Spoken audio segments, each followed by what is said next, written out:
about Chevy Chase. He and Joe McHale would get into fist fights on the set of Community.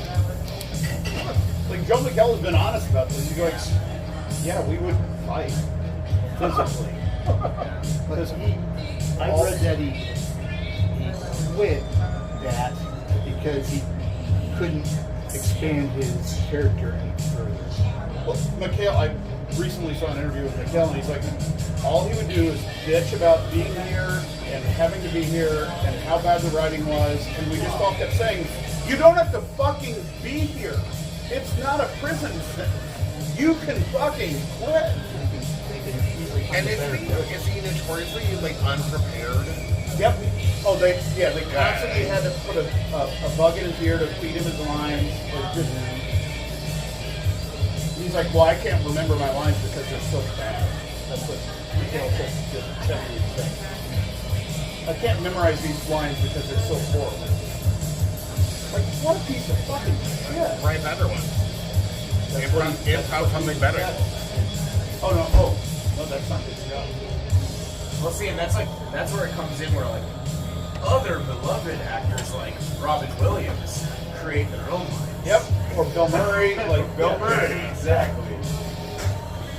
And see that one coming. You don't like it, just improv it. Like, pretty sure Tom Hanks has done the same. It's a problem. Just be a fucking professional. No, Robin Williams, I think, half his job. It's your fucking job. It's your job. A lot. He was just. Oh, you were in Christmas Vacation 30 years ago? Yeah. Do your fucking job.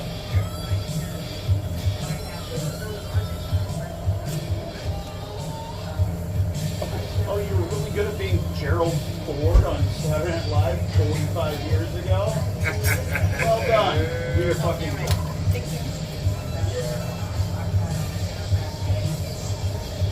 He was an original, wasn't he? On SNL?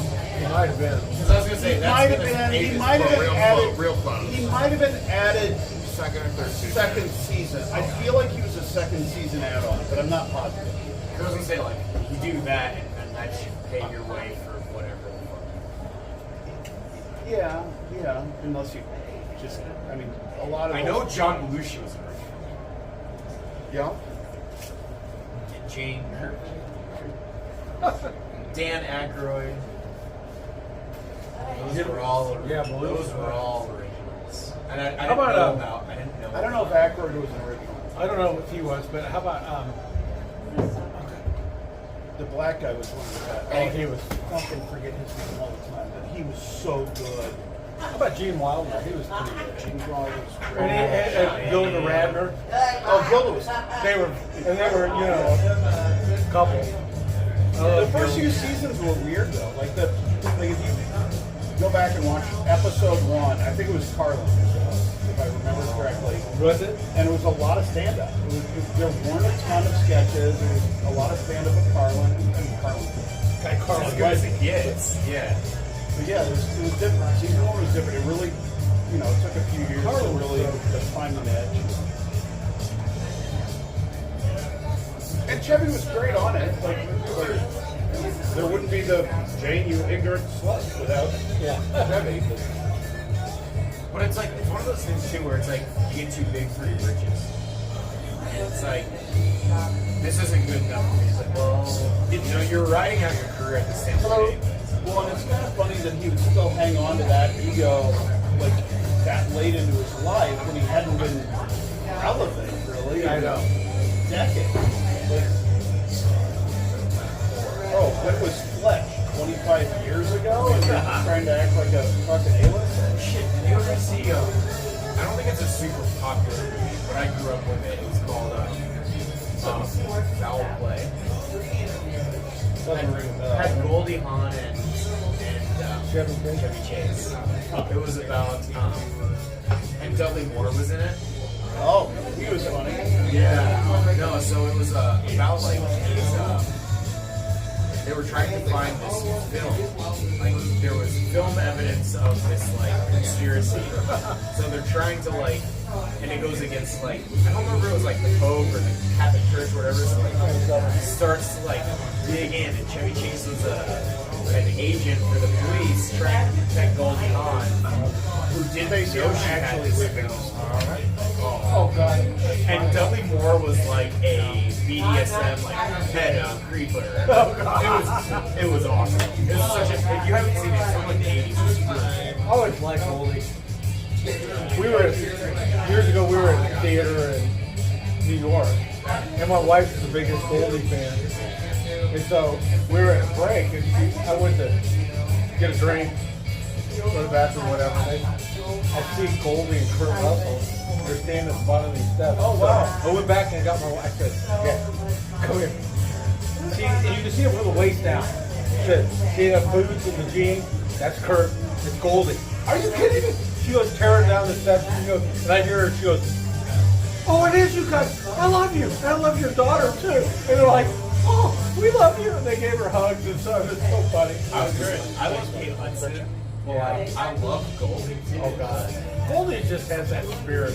And Goldie gave her a big hug. I love you too. You know, you never You've really seen do him it. over. Yeah. That's a good one. When almost Funny seems like that- it comes natural to him. It does, doesn't it? I mean, I remember, what was it, Butterflies for Free? Was that where she, that was one of her first big, yeah. Yes, please.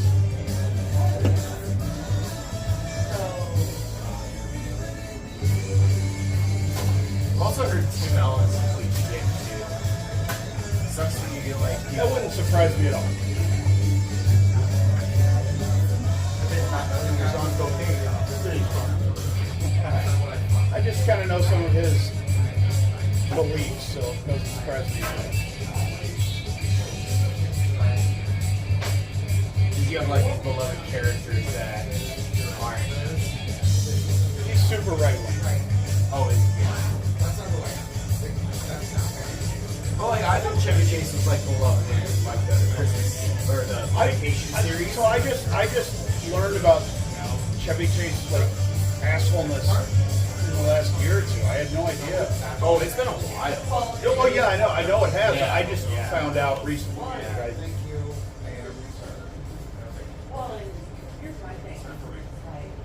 Which shoot, he's got to be what 80? He's 80 plus now. Close to 80. Yeah. It's okay. I don't know. Not like saying like, oh, he's gonna be gone soon, but it's like he and a spring chicken. He's 80. Yeah, he'll be 81 in October. Here's the thing.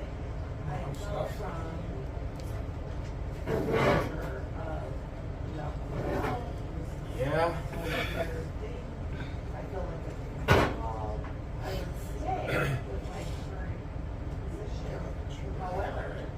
What? So, but. And then like, I mean like one of my, well, he's not my favorite anymore, but like Will Ferrell. Oh, God. Like, for like one of my teen comedy like that I loved when I was growing up as a kid was Old School. I'll try it. And like I have the commentary on it in the background because it was Todd Phillips directing it. Yeah, he's brilliant. It's hilarious to me that Todd Phillips did Old School and now he's doing fucking Joker. I was like, your career like Talented. no, exactly. But like they were like talking about it. Yeah. So they're like the streaking scene. They're like, okay, well Will Ferrell, like you gotta do the streaking scene. Here's a sock. Goes into the like dressing changing room, comes out with the sock on his left foot. He's like, let's go. Just like 16 or 20. that sounds like an SNL thing. You know? That's so funny. I was like, that is hilarious. I think something you mentioned though, like how Todd Phillips did Old School, and he did a lot of other kind of Road Trip. He did like a lot of like teen comedies, like no recognition back in the And then he day. went Now on he's to- like a serious director. It's harder to do comedic stuff. That's more difficult. It really, like, because it's hard to make people laugh and to build a story. You've got to have a script. But I mean, I guess from like my standpoint though is you've got to have like you have to have a lot of trust in the rest of your staff because it's like you need to have the cinematography, you need to have need the a special budget. effects, you need a budget if you're gonna need direct a budget. these like Oscar winners. You need a budget. Stays kind I of get it, mental. but it's just to me that is one of the biggest shapeshifters like brain blast moments. Like I grew up watching this guy do some of my favorite movies. Yeah. And now he's like very, very serious. Yep. See ya. Have a good one. Yep. Take care. There, Johnny. See you, Steve. See you later. Tell Sean to take his coat rack. Like, in general, how to interact. So I'm like, This game is like a lot closer than I thought it was. Yeah, it's still early though. I mean, the NBA is kind of a game. We used to have used to go to quite a few of the Cavs games back years ago. And we were always great leagues. But my wife was like, There we go. order. Stacy. And you boy. I get a shot of my phone. He is. Remember when he was supposed to be the best player in college his freshman year at MU? He's had a good You know, one guy that's made me proud to be an Iowa State alum is Halliburton. Well, yeah. Making the Olympic team. Fucking Iowa State, maybe. He only like he played for. I know, but it counts, right? Still comes back to What some was of the it? games. Floyd coached there for a while too. Floyd? Was there a Floyd? I Iowa State. Yeah.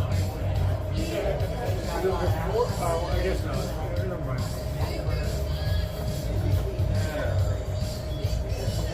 This is our I thought he was Rome. Rome I was a thought rough Floyd, era. Floyd was before Hoiberg. I think he went to. Yeah, he's real good though. He had a good record, but I don't think he did well after that.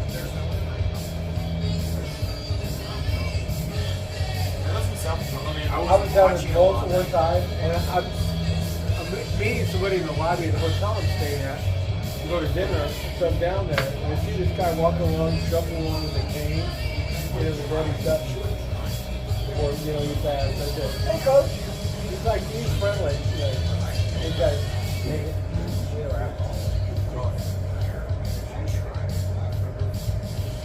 talk about a pretty good tree. I'll tell you, one of my buddies, he will go to like every sporting event, I think, for, I mean, at least for football and basketball, not even more. He got a like shot of him next to Johnny Orr. Oh, really? And like backing up, like, dude, fucking smash. He's got his like gold blazer on, right? That's cool. I don't think it's there anymore, but years ago I had the best time at the cave-in in Ames. Never heard of it. Yeah. I've got my guilty pleasures also back in the Did you go to school at Iowa State? I didn't, so yeah, I did both my bachelor's and my master's there. So I spent like 10 years at Iowa State. It's always so scary for me to go back even still because it's like, now what's changed? Every single year something changes. It's like, I'm going to lose like some of the most precious things that I'm not even expecting it. So it's hard to go back. We had more fun. We went to I was in a fraternity and they did a walkout. I Which think I was fraternity? Pidell. No, I was a teacher. Okay, yeah. Like two boys, two of my boys from TV. You know, I know, but it's just funny because so I kind of went with them and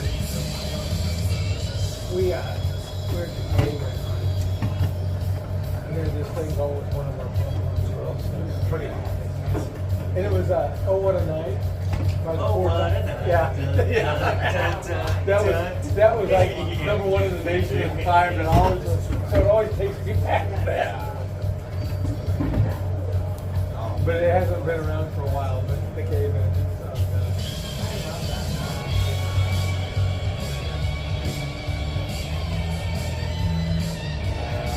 Cron's a big boy. Yeah. You just see him play high school football. That's the thing, like, Stopped his freshman year. He's like, people are always like, oh yeah, Ron is like, I was like, dude, this guy's like a linebacker playing basketball. Of course he's gonna. Well, can you imagine if you speed is jumping the middle of being a wide receiver? I mean, how would you guard him? That's what they did in high school, just 6'7". And nobody could go. I mean, he was thin back then. You know, that's one of the things I love most about homeless is they're like, it's too small for me to make it, bro. I was like, get fucked, dude.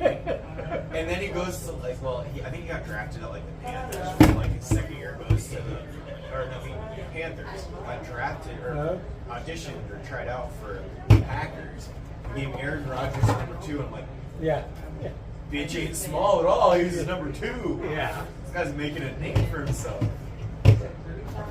That was like the moment where I'm like, you don't have to listen to what anyone else has to say to get fucking out. Put it in a 6 pack? It stacks better. Stacy got it down. Look at it. You're good at that. There's an art.